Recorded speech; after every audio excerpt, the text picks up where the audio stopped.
शनिदेव को हम कर्म और कर्म न्याय के देवता के रूप में जानते हैं। शनि देव को न्याय और कर्म का देवता माना जाता है, जो व्यक्ति के कर्मों का फल देने के लिए जिम्मेदार होते हैं। वह भगवान शिव के प्रति अपनी दृढ़ भक्ति के लिए जाने जाते हैं। शनि देव न्याय के देवता हैं, इसलिए वह व्यक्ति के कार्यों के आधार पर परिणाम देता है। हालांकि वह अक्सर कठिनाइयों से जुड़ा होता है, यह समझा जाता है कि वह आवश्यक सुधार और संतुलन लाता है। इसलिए यदि कोई व्यक्ति धार्मिक जीवन जी रहा है तो शनि देव अच्छे परिणाम देंगे। सूर्य देव हिंदू धर्म में सूर्य देवता हैं, जो प्रकाश, ऊर्जा और जीवन के स्रोत का प्रतिनिधित्व करते हैं। वह एक शक्तिशाली और तेजस्वी देवता हैं।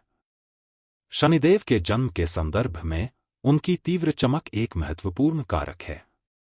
उनके जन्म की परिस्थितियां कठिन थीं, लेकिन उन्होंने उनके शक्तिशाली और न्यायप्रिय स्वभाव को भी आकार दिया।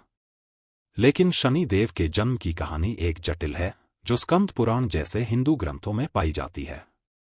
छाया देवी से शनि देव के जन्म की कहानी हिंदू पौराणिक कथाओं का एक महत्वपूर्ण हिस्सा है, जो भक्ति, कर्म और दैवीय न्याय के विषयों पर प्रकाश डालती है। शनि देव सूर्य देव के पुत्र हैं। एक बार सूर्य देव की पत्नी सरन्यू को उनका तेज और गर्मी असहनीय लगी। सूर्य देव की पत्नी सरन्यू, जिन्हें संजना भी कहा जाता है, कि उन्हें छोड़ने और छाया उत्पन्न करने का कारण उनकी तीव्र चमक और गर्मी को सहन करने में असमर्थता थी। उसकी चमक से बचने के लिए उसने छाया नाम से अपनी एक छाया प्रतिकृति बनाई। सरन्यू तब चली गई और छाया को सूर्य देव की पत्नी के रूप में अपना स्थान लेने के लिए छोड़ दिया, बिना उसे इस बदलाव के बारे में पता चले। छाया को एक विकल्प के रूप में बनाया गया, जिससे सरन्यू को अपनी वैवाहिक जिम्मेदारियों को त्यागे बिना सूर्य देव की तीव्र गर्मी से बचने की अनुमति मिल गई। फिर उन्होंने सूर्य देव की पत्नी के रूप में अपने कर्तव्यों को पूरा करते हुए छाया को उनकी जगह लेने के लिए छोड़ दिया, जबकि वह तपस्या करने के लिए चली गईं। छाया की प्रतिकृति होने के कारण अपने कर्तव्यों के प्रति समर्पित थी। शनि देव को अपने गर्भ में रखते हुए उन्होंने कठोर परिस्थितियों को सहन किया, जिससे शनि देव के स्वभाव पर काफी प्रभाव पड़ा। जब सूर्य देव ने अपने पुत्र का काला रूप देखा तो उन्हें संदेह हुआ और उन्होंने छाया की निष्ठा पर संदेह किया। क्रोधित हो गए और छाया और शनि दोनों का अपमान किया। शनि देव के काले रंग पर सूर्य देव की प्रतिक्रिया के कारण संघर्ष हुआ। शनि देव की शक्तिशाली दृष्टि का प्रभाव सूर्य देव पर पड़ा। ऐसा कहा जाता है कि सूर्य देव ने अपनी माता और उनका जो अनादर किया था, उसके कारण शनि देव ने उन पर दृष्टि डाली, जिससे सूर्य देव अंधेरे हो गए और उनका रथ रुक गया।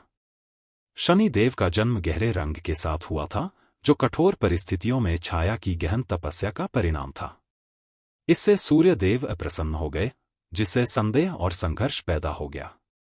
शनि देव की उपस्थिति पर सूर्य देव की नकारात्मक प्रतिक्रिया के कारण शनि देव ने अपने पिता पर एक शक्तिशाली दृष्टि डाली, जिसका प्रभाव सूर्य देव पर पड़ा। यह उस शक्ति को दर्शाता है जो शनि देव के पास जन्म से ही थी। शनि देव की शक्तिशाली दृष्टि, जिसने सूर्य देव को प्रभावित किया, संघर्ष का एक प्रतीकात्मक प्रतिनिधित्व है। यह शनि देव की अपने पिता को चुनौती देने और प्रभावित करने की क्षमता को दर्शाता है। ज्योतिषीय दृष्टि से जन्म कुंडली में सूर्य और शनि की स्थिति को अक्सर रिश्तों में संभावित संघर्ष और चुनौतियों के संकेतक के रूप में समझा जाता है। विशेष रूप से पिता पुत्र संबंधों के बावजूद सूर्य देव और शनि देव को अक्सर दुश्मनी से भरे रिश्ते के रूप में दर्शाया जाता है। ये गतिशीलता कर्म न्याय के विषय पर प्रकाश डालती है। कर्म के वितरणकर्ता के रूप में शनि देव की भूमिका कभी कभी उन्हें अपने पिता के साथ भी संघर्ष में लाती है। शनि देव और सूर्य देव के बीच का रिश्ता एक जटिल रिश्ता है, जो गलतफहमियों, कथित अन्याय और कर्म की शक्तिशाली शक्तियों से बना है।